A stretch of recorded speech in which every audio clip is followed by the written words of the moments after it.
Century 21 et ses 915 agences immobilières au service de vos projets partout en France présentent Sud Radio Conseil de famille.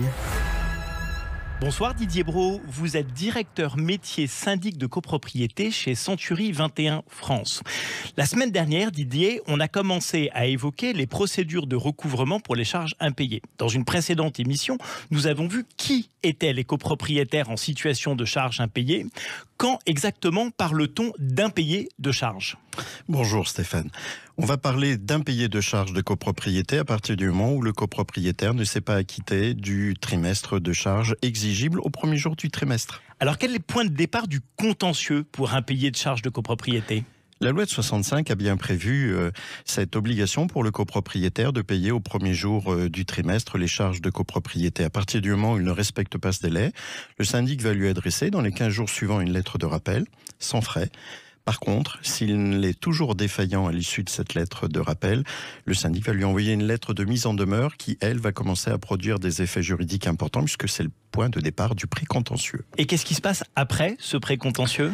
Alors on imagine malheureusement que le copropriétaire débiteur défaillant ne réagit toujours pas. Eh bien, passé le délai de 30 jours après l'envoi de la lettre de mise en demeure, le syndic va saisir l'huissier pour remettre l'ensemble du dossier afin de faire délivrer un commandement de payer.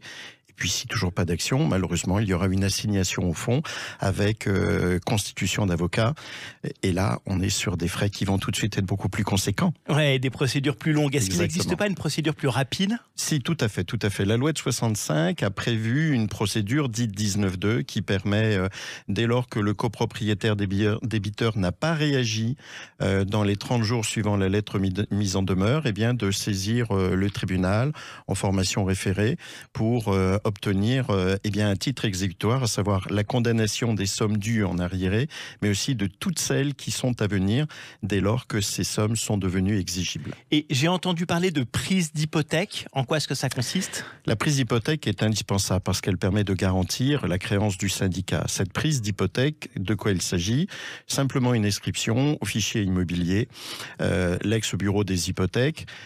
Précision donc faite que le copropriétaire X doit une somme d'argent plus ou moins importante au syndicat des copropriétaires. Alors, deux questions rapides. L'Assemblée générale doit être autorisée par le syndic à agir en justice pour le recouvrement des charges impayées ? Eh bien non, pas du tout. Le syndic a une liberté d'action pour tout ce qu'il entreprend en matière de recouvrement de charges, à l'exception toutefois du lancement de la procédure de saisie immobilière, où là, le syndic devra être préalablement habilité par l'Assemblée générale. Et qui paye pour toutes ces charges ? Normalement, le copropriétaire débiteur, puisque des lois successives l'ont prévu.